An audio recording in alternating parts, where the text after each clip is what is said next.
साल कई सालों से खेती का काम करते हैं। इन सभी के पास अपने अपने खानदानी खेत हैं। सभी किसान हर साल खुद के खेतों में उगाई फसलों से अगली फसल के लिए बीज जमा करते हैं।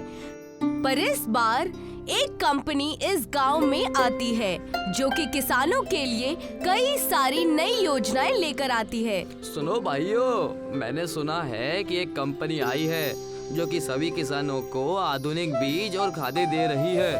हाँ, सुना तो मैंने भी था। मेरे छोटे चाचा जी भी उसे कंपनी से जुड़े हुए हैं, पर मुझे नहीं लगता कि हमें उस कंपनी से जुड़ने में कोई फायदा है। अगर हमें भी अच्छे बीज और खादें मिलेंगी तो हम भी अपने खेतों की गुणवत्ता के हिसाब से ज्यादा फसल उगा सकते हैं। किसान आपस में कंपनी के बारे में बात कर ही रहे होते हैं कि तभी कंपनी का मैनेजर किसानों के पास आता है और उनको कंपनी के बारे में बताने लगता है। सभी किसान भाइयों, मेरी बात ध्यान से सुनो। मैं मायापुरी कंपनी का मैनेजर हूँ।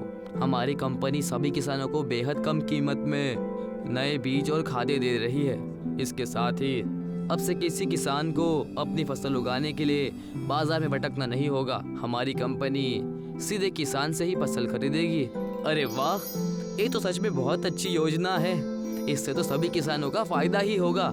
साथ ही किसानों की बहुत सारी परेशानी भी दूर हो जाएगी। इसीलिए तो हमारी कंपनी ने ये सभी योजनाएं निकाली है ताकि सभी किसान भाई आसानी से खेती कर सके।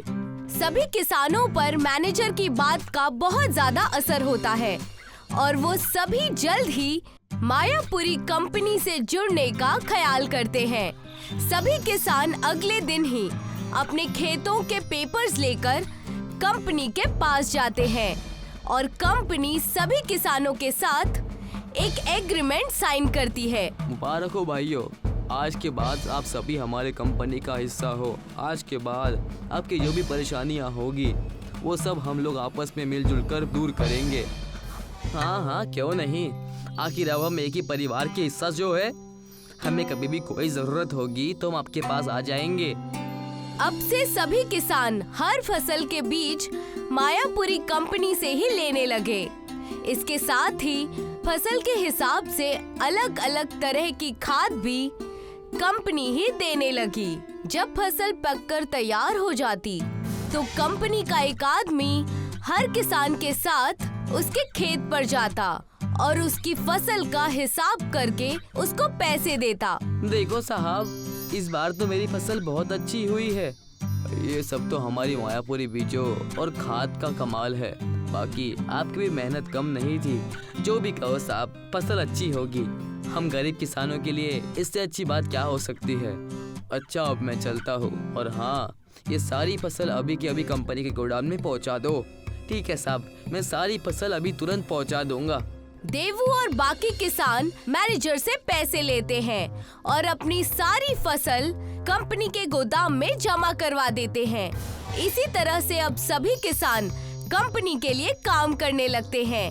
पर जल्द ही कंपनी की सच्चाई सामने आ गई और कंपनी किसानों को महंगी दामों पर बीज और खाद देने लगी। साहब, अब बीज की कीमत तो बहुत ज्यादा बता रहे हैं। इतनी कीमत पर तो आपने हमसे फसलें खरीदी थी। खरीदने हैं तो खरीदो, नहीं तो खेतों को बंजर होने दो। महंगाई बढ़ गई है, अब से बीज इतने ही दाम पर मिलेंगे। खेतों के बंजर हो जाने के डर से सारे किसान ऊंचे दाम पर बीज खरीदते हैं। इसके साथ ही कंपनी अब खाद भी महंगे दाम पर देने लगती है और जब फसल खरीदने का वक्त आता है तो किसानों को उनकी फसल का बहुत कम दाम मिलता है। ये तो हमारे साथ बहुत नाइंसाफी हो रही है। हमने हमारे सारे पैसे खेती करने में लगा दिए, अब हमें अपने ही फसल को कचरे के भाव बेचना पड़ रहा है। अगर ऐसी बात है तो हम हमारी फसल खुद ही जाकर बाजार में बेचेंगे। तुम ऐसा नहीं कर सकते, क्योंकि तुमने कंपनी के साथ एग्रीमेंट साइन किया है कि अब से तुम लोग सिर्फ हमारे कंपनी के साथ ही फसलों को बेच सकते हो। तुम सब ने एग्रीमेंट पर अपने अपने अंगूठे लगाए हैं। अगर तुमने हमें फसलें नहीं बेची तो तुम सबको जेल जाना पड़ेगा। सभी किसान मायापुरी कंपनी की जाल में फंस गए थे। इनसे बचने के लिए देबू और बाकी किसान एक प्लान बनाते हैं। सभी किसान इस बार अपने सभी खेतों में सिर्फ गन्ना ही बोते हैं, जिससे मैनेजर बहुत चिढ़ जाता है। तुम सब लोग पागल हो गए हो क्या? इन गन्नों का हमारी कंपनी क्या करेगी? अब सड़ाओ इसको ऐसे ही। हमें पता है कि हमें इस गन्ने का क्या करना है। चलो भाइयों, अपने अपने काम पर लग जाओ। सभी किसान अपने खेत से गन्ना काटते हैं और उससे एक पाठशाला तैयार करते हैं और सभी बच्चों को उस पाठशाला में पढ़ाने के लिए बुलाते हैं। बच्चों, मेरी बात ध्यान से सुनो। तुम सभी हमारी बनाई हुई पाठशाला में पढ़ने के लिए आ जाओ, ताकि तुम सभी बच्चे पढ़ लिख कर कुछ नौकरी कर लो, ताकि कल को कोई तुम्हें अनपढ़ होने की वजह से बेवकूफ ना बना सके। देबू गांव की एक पढ़ी लिखी औरत राधा देवी से बच्चों को पढ़ाने के लिए कहता है।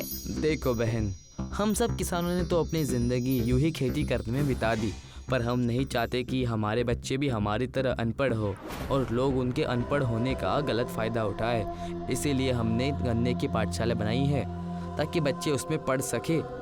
तुम्हारे साथ ऐसा क्या हो गया कि तुमको गन्ने की पाठशाला बनानी पड़ी? हमने मायापुरी कंपनी के एग्रीमेंट पर बिना पढ़े अपना अंगूठा लगा दिया। किसी दूसरे को अपनी फसल नहीं बेच सकते हैं और इस बात का कंपनी गलत फायदा उठा रही है। ये तो सच में तुम लोगों के साथ बहुत गलत हुआ है।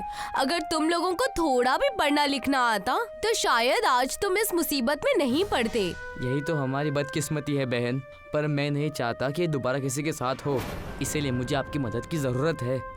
ठीक है, मैं कल से ही स्कूल में पढ़ाने चले जाया करूंगी। अब राधा देवी, देवू और बाकी किसानों के बनाए हुए गन्ने की पाठशाला में रोज बच्चों को पढ़ाने के लिए जाया करती है और सभी गरीब बच्चे भी मन लगाकर पढ़ने लगे।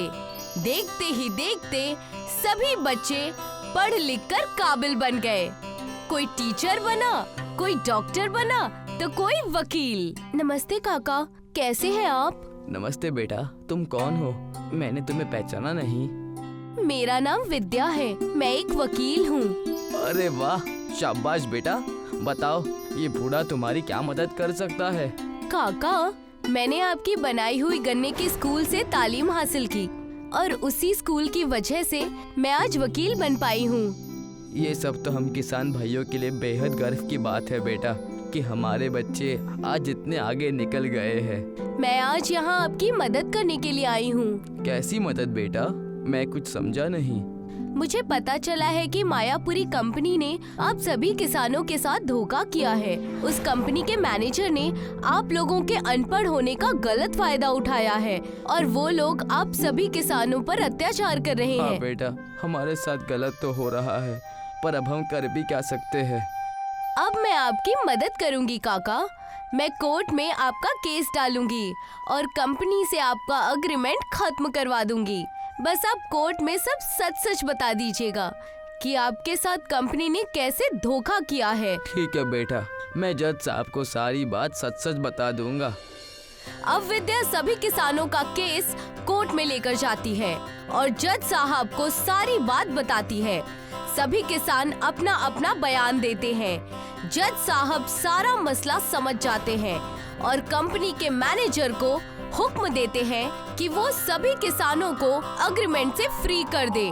इसके साथ ही किसानों के साथ हुए अत्याचार के लिए भी सभी किसानों को हर्जाना देना पड़ेगा। तुम्हारा बहुत बहुत शुक्रिया बेटी, तुमने हमें उस कंपनी के जाल से निकाल दिया।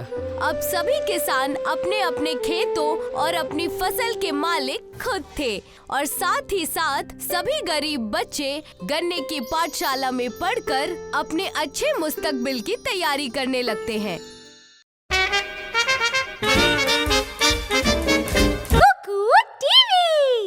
नागपुर के एक छोटे से कस्बे में हर्ष रहता था। हर्ष अपने माता पिता के साथ रहा करता था। हर्ष के बाबा एक गरीब किसान और माँ दर्जी थी। दोनों ही अपना अपना काम करके घर चलाने की कोशिश किया करते। हर्ष की पढ़ाई लिखाई के खर्चे के वजह से दोनों बड़े परेशान रहते थे। मुझे मेरे हर्ष की बड़ी फिक्र हो रही है। उसकी तालीम। हर्ष अब बड़ा हो गया है और अगर हमने उसका स्कूल में दाखिला नहीं करवाया तो बेहद परेशानी हो जाएगी। मैं अपनी कोशिश तो कर ही रहा हूँ बेगम। हमारा हर्ष पढ़ने में बहुत तेज और बहुत गुणवान है। अभी से ही उसे गुना बाग और अंग्रेजी पढ़ना आ गया है। हम सुबह ही उसे लेकर एक बड़े स्कूल में जाएंगे दाखिला करवाने। हर्ष को लेकर सुबह ही कुसुम और राम नारायण एक बड़े से स्कूल में जाते हैं। हर्ष वहाँ की खूबसूरती देखकर हैरान रह जाता है। माँ, क्या मैं इस स्कूल में पढ़ूंगा? बिल्कुल बेटा, तुम इसी स्कूल में पढ़ोगे और पढ़कर बड़े आदमी बनोगे और ऐसे कई सारे स्कूल भी बनाओगे। मुझे बड़ी हिचकिचाहट हो रही है, कहीं हमें ज्यादा पैसे ना भरने पड़ जाए। अरे आप चलो तो वहाँ चलकर देखें तो सही। वहाँ जाते ही उन्हें गेट पर खड़ा चौकीदार रोक देता है। रुको, कहाँ जा रहे हो बिना किसी इजाजत से? वो दरअसल मैं अपने बच्चे का इस स्कूल में दाखिला करवाने आया हूँ। दाखिला, और वो भी यहाँ? लगता है तुम औकात भूल रहे हो अपनी। यहाँ सिर्फ अमीरों के बेटे आते हैं और तुम्हें देखकर लग रहा है कि तुम कहीं कचरा साफ करते हो। ये तुम कैसी बात कर रहे हो? मेरा बच्चा पढ़ने में बहुत होशियार है। मेहरबानी करके हमें अंदर जाने दीजिए, हमारी बेइज्जती मत कीजिए। मैंने तुमसे कह दिया ना, चले जाओ, वरना मुझे अपने इस डंडे का इस्तेमाल करना पड़ेगा। चौकीदार उन्हें वहाँ से डांटकर भगा ही रहा था कि उस स्कूल के मास्टर वहाँ आ जाते हैं और राम नारायण और उसके परिवार का हाल देखकर कहने लगते हैं, चौकीदार, मैंने तुम्हें कितनी बार कहा है, लोगों से इस तरह की बातें मत किया करो। चलो जाओ और अपना काम करो, मैं इन्हें देख लूँगा। आप सब मेरे साथ ही प्रिंसिपल के ऑफिस में आइए। और सब मिलकर प्रिंसिपल के ऑफिस में चले जाते हैं। जी मैम, ये हमारे स्कूल में अपने बच्चे का दाखिला करवाने आए हैं, इसीलिए मैं इन्हें अंदर ले आया। बच्चा बड़ा होशियार और काबिल है। कहिए, क्या बात है? आपको हमारे स्कूल का नाम पता है? ये महात्मा गांधी स्कूल है। ये बहुत बड़ा कॉन्वेंट स्कूल है। अंग्रेजों के तौर तरीके सिखाते हैं हम यहाँ पर बच्चों को, ताकि उनमें डिसिप्लिन रहे। हम अपने बच्चे के अंदर यही सारे गुण चाहते हैं और इसीलिए हम जितना चाहे उतना पैसा देने के लिए तैयार है। राम नारायण के इतना कहने से प्रिंसिपल और उस मास्टर की आंखें लालच से चमक जाती है। तब मास्टर ने उस प्रिंसिपल मैडम से चुप कर से कहा, ये गरीब भले हैं, लेकिन इनकी लाचारी का हम पूरा फायदा उठा सकते हैं। अपने बच्चे को पढ़ाने के लिए ये पूरे पैसे दे देंगे। अगर आप कहे तो इनसे 2 गुने पैसे ज्यादा ले लूं। ये भी कोई कहने की बात है? उनके यहाँ से पैसे आएंगे तभी तो हमारे बच्चे और खानदान खुशी से रहेंगे। जितना लूट सकते हो लूट लो। हमारे विद्यालय में 25,000 में दाखिला होता है, मैं इन्हें 50,000 कहूँगा, आप हाँ कर देना। अब राम नारायण, तुम 50,000 रुपए लाकर दे दो और अपने बच्चे का स्कूल में दाखिला करा दो। मालिक, इतने पैसे मैं कहाँ से लाऊंगा?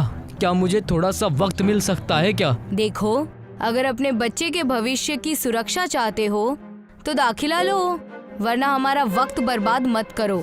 दफा हो जाओ, जब पैसे हो जाए ना तब आना। राम नारायण, कुसुम और हर्ष वहाँ से उदास होकर घर चले जाते हैं। पिताजी, मेरी उम्र के सारे बच्चे स्कूल जाने लगे हैं, अच्छी अच्छी टिफिन लेकर। मैं कब जाऊंगा? तुम जरूर जाओगे बेटा, बस थोड़ा सा इंतजार करो। मुझे हर्ष की बड़ी फिक्र हो रही है। 50,000 रुपए हम कहाँ से लाएंगे? अपने बच्चे को पढ़ाने के लिए मैं कुछ भी कर सकता हूँ। क्यों ना हम चलकर गांव में रामू काका की मदद लें। गांव में सबसे पुराने और पढ़े लिखे वही हैं, वो हमारी मदद जरूर करेंगे। राम नारायण और कुसुम रामू काका के घर जाते हैं और उन्हें सारी तकलीफ बताते हैं। तब रामू काका उनसे कहते हैं, तुम अपने बच्चे को हमारे गांव के विद्यालय में क्यों नहीं डाल देते? हमारे गांव के स्कूल में? हमारे गांव में स्कूल है कहाँ? गांव में कोई अच्छी पढ़ाई नहीं करवा सकता, इसीलिए तो उन्हें दूसरे कस्बे या शहर के स्कूल में डाला जाता है।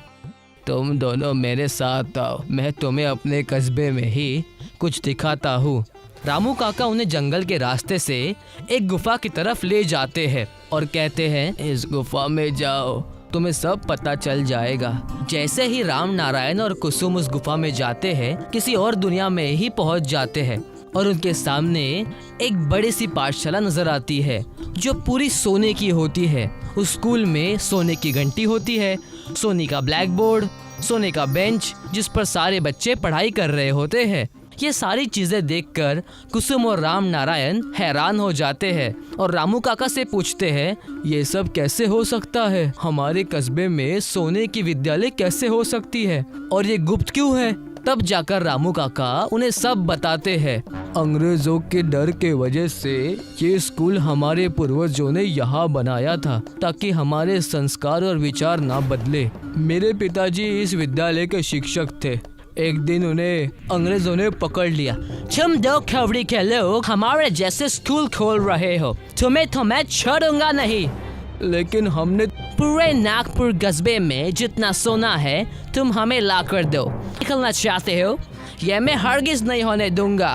तुम हमसे चाहते क्या हो? हम क्या करें? पूरे नागपुर कस्बे में जितना सोना है तुम हमें ला कर दो और अपनी एक गंदी सी स्कूल बंद करके यहाँ से दफा हो जाओ। मैं इन्हें ये सोना हरगिज नहीं दूंगा। सारे सोने को लेकर उस जंगल के गुफा में छुपा दूंगा और अपनी अलग दुनिया बनाऊंगा। उस वक्त से लेकर अब तक हम नागपुर कस्बे वाले इस सोने की स्कूल को खुफिया तरह से चला रहे हैं। हे मालिक, तो असली बात ये है, क्या आप मेरे बच्चे को भी इस सोने के स्कूल में दाखिला देंगे? मेहरबानी करे रामू काका, मेरे बच्चे को शिक्षा की बहुत जरूरत है। मैं तुम्हारे बच्चे को इस विद्यालय में तभी लूंगा जब तुम शहरी विद्यालय की पोल खोलोगे। उन लोगों ने हमारे गांव के कई सारे लोगों को ठगा है, उन्हें तुम्हें पकड़वाना होगा। हम बिल्कुल ऐसा ही करेंगे, उन्हें सजा दिलवा कर रहेंगे। इसके लिए हमें एक सबूत देना होगा। तुम उसकी फिक्र मत करो, जितने पैसे उन्होंने मंगवाए हैं उतने पैसे लेकर जाओ। मैं पीछे से पुलिस को लेकर आऊंगा, तब उन्हें रंगे हाथों पकड़ लेंगे। कुसुम और राम नारायण ने ऐसा ही किया। वो पैसे लेकर उस महंगे स्कूल में चले गए और तब राम नारायण ने प्रिंसिपल से कहा, जी ये लीजिए आपके पूरे पैसे, पूरे 50,000 रुपए है। हाँ हाँ, लाओ लाओ। ये तो मुझे पहले से ही पता था कि तुम अपने बच्चे को हमारे पास ही पढ़ाओगे। इतना अच्छा स्कूल जो है और कहाँ सोने की पाठशाला में पढ़ता। लाओ, मुझे पैसे दो। जैसे ही राम नारायण ने पैसे प्रिंसिपल को दिए, पैसे हाथ से लेते ही उस कमरे में पुलिस वाले घुस गए और उन्हें रंगे हाथों पकड़ लिया। हम तुम्हें हवालात में अच्छी पढ़ाई पढ़ाएंगे। मैं और मेरे शौहर मेहनत करके दिन रात लोगों के घरों का काम करके अपने बच्चे को पढ़ाना चाहते थे, और तुम हो कि तुम्हें शर्म ही नहीं है। प्रिंसिपल और मास्टर दोनों रंगे हाथों पकड़े गए और इसी तरह हर्ष अपने सोने के पाठशाला में अपनी पढ़ाई पूरी करने लगा।